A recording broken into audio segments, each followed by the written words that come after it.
Je trouvais intéressant d'aborder le sujet de l'aquaponie qui est avec la santé. Pourquoi la santé? Parce qu'en fait l'aquaponie ça peut être vraiment hyper intéressant sur plein d'aspects à ce niveau-là. Alors, pour faire court, il y a plusieurs choses. Je ne sais pas si vous avez déjà un peu entendu parler, notamment en alimentation, de tout ce qui est l'alimentation anti-inflammatoire. L'alimentation anti-inflammatoire, c'est aussi un petit peu un de mes dadas. Et en gros, ça consiste tout simplement à beaucoup éliminer tout ce qui va être céréales, donc les pains, etc. Tout ce qui va être glucides en trop forte quantité.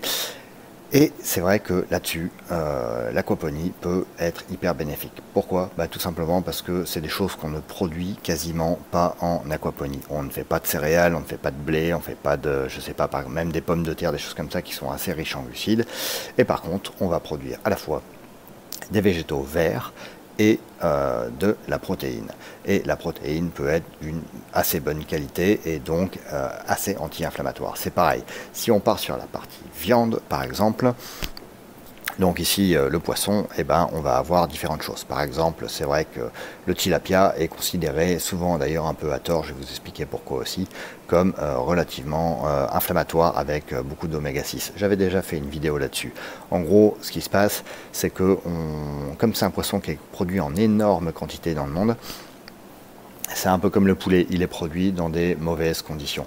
Et quand une bête évolue, grandit dans des mauvaises conditions, tout simplement, ce qui va se passer, c'est que sa viande va être de mauvaise qualité. À la fois par la nourriture qu'on va lui donner.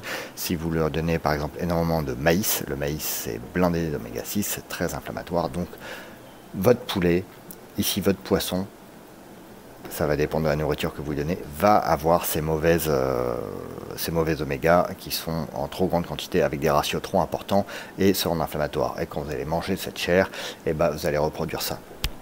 Alors qu'en fait, si vous élevez un poisson dans des bonnes conditions, même un tilapia, vous allez vous retrouver avec des ratios oméga 6, oméga 3 bien moins importants au niveau des oméga 6. Et ça, ça va tout simplement être relativement bénéfique pour vous. Parce que qu'est-ce qui se passe? Quand on vous dit généralement que ce ratio oméga 6, oméga 3 n'est pas bon, qu'est-ce qu'on fait? Généralement, on se dit, oulala, il faut booster un maximum les oméga 3, donc prendre des compléments alimentaires, des choses comme ça. Alors que tout simplement, on peut faire l'inverse, c'est-à-dire réduire au maximum ces apports en oméga 6, qui sont extrêmement importants, parce que on consomme énormément de saloperies aujourd'hui, que ce soit dans les nourritures transformées, que ce soit dans les huiles végétales utilisées pour la friture, bref, il y a tout un tas de choses que vous ne trouvez pas en aquaponie, parce qu'on ne peut pas les produire comme ça, tout simplement parce que l'aquaponie, c'est un peu, malgré tout, des systèmes assez low-tech et qui vont nous permettre de produire uniquement des aliments bruts. Et à partir du moment où vous consommez des aliments bruts, déjà, vous réduisez fortement ces risques inflammatoires dans votre nourriture. C'est pour ça que l'aquaponie est assez positif là-dessus. De plus, je vous l'avais montré aussi dans une autre vidéo, vous pouvez faire pousser des légumes ou des racines ou des rhizomes qui sont spécifiquement intéressants contre l'inflammation. Moi, par exemple, je fais pousser énormément de gingembre et de curcuma. Et je fais tout simplement, je fais des grosses récoltes de temps en temps et je fais des jus avec, que je congèle et que je conserve et que je bois régulièrement. Et beaucoup d'études montrent que le curcuma, notamment le gingembre aussi, sont particulièrement bénéfiques contre les inflammations. Donc si vous en buvez régulièrement, ça ne peut être que positif. C'est en plus très bon. Alors c'est très bon si vous le sucrez, évitez de le sucrer trop parce que pour le coup c'est dommage, vous perdez les bénéfices de tout ça à cause du sucre principalement. Ensuite, un autre point qui fait que l'aquaponie peut être vraiment hyper intéressant pour la santé. C'est tout simplement que ça va vous obliger à aller un peu à l'extérieur. Alors même si vous avez votre petit système dans une serre, même si c'est sur un petit balcon, même si c'est ça, ça va vous obliger à aller à l'extérieur. Et quand vous allez à l'extérieur, ça c'est pareil, c'est quelque chose qui manque un peu beaucoup dans nos sociétés. On vit énormément à l'intérieur, on vit très protégé du froid, du soleil.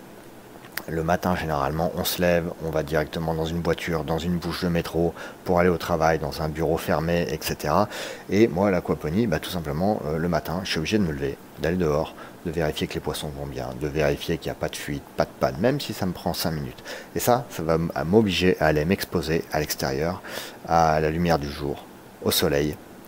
Le soleil, vous savez, comme on en manque, comme c'est important et comme on est en carence tous de vitamine D de façon très importante, et ne serait-ce que les 5-10 minutes que je vais passer devant mes plantes à regarder, eh ben, vont être particulièrement bénéfiques à ce niveau-là.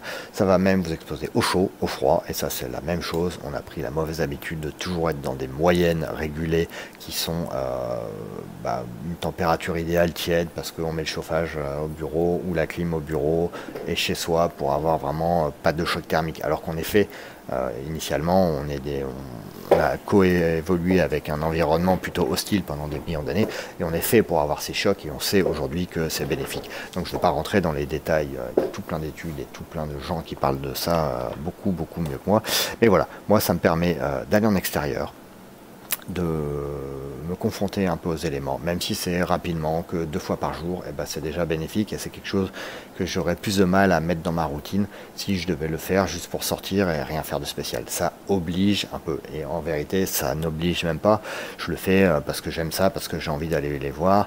Et après il y a tout simplement aussi, je pense que ça joue énormément sur le côté santé, le côté bénéfique d'aller observer des plantes, d'aller observer des poissons. Vous savez, il y a des études qui montrent que ne serait-ce qu'avoir un poster dans sa chambre, dans son bureau, n'importe où, d'une forêt ou de végétaux, et déjà apaise et rend plus calme. Donc si tous les jours vous allez volontairement vous mettre le nez dans vos plantes, observez vos poissons se déplacer, c'est pareil, je crois que l'aquarium est très réputé pour calmer, on le met dans les salles d'attente, c'est qu'il y a des raisons, donc ça veut dire que la nage des poissons, l'observation des poissons détend, c'est quasiment une sorte pour moi honnêtement de méditation, et je trouve ça vraiment très intéressant, je suis assez sûr que ça apaise beaucoup. Alors moi en plus j'ai la chance, je sais que c'est pas le cas pour tout le monde, mais de travailler à la maison, et résultat, plusieurs fois dans la journée, je vais faire ma petite balade, je vais voir, regarder 5 minutes les poissons, regarder que tout va bien, ça me fait un petit moment où je vais marcher 5 minutes, où je me détends, où je prends une pause, au lieu de tout simplement rester à aller scroller sur un téléphone ou des choses comme ça. Voilà, c'est une sorte d'autre contact avec la nature. C'est pour ça que l'aquaponie, je trouve, peut être un allié santé vraiment très intéressant.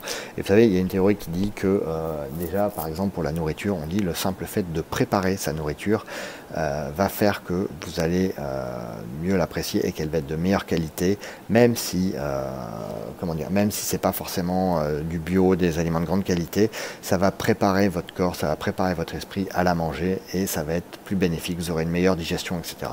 Et si on remonte encore le fil plus loin, le simple fait de l'élever, de la regarder pousser, de la chasser peut-être dans certains cas, mais dans le cas de l'aquaponie, de l'élever, c'est encore plus une anticipation, et ça me paraît cohérent parce que c'est pareil, c'est ce qu'ont fait nos ancêtres pendant des millions d'années, c'est élever ou alors chasser et après tuer, préparer et manger les bêtes. Donc il y a tout ce processus, et le fait d'avoir un repas tout préparé en boîte avec des aliments peut-être de meilleure qualité sera peut-être moins bénéfique au final que des aliments que vous avez vous-même élevés, vous-même préparés, qui seront d'ailleurs sûrement beaucoup plus bénéfiques parce que vous les aurez bien nourris, vous aurez voulu en faire attention, donc vous aurez quelque chose de bonne qualité. Mais quand bien même la qualité serait la même, je pense que ça serait beaucoup plus bénéfique au niveau de votre digestion, de votre bien-être sur ce repas. Voilà pour cette petite vidéo rapide, c'était une pensée un peu comme ça que j'avais envie de partager sur l'aquaponie, qui me paraissait intéressante et importante, et n'hésitez pas à mettre des commentaires dessus, à dire ce que vous en pensez, à aimer cette vidéo, les partager si ça vous intéresse, si vous savez que le sujet peut intéresser d'autres personnes. Allez, c'est à vous, à bientôt.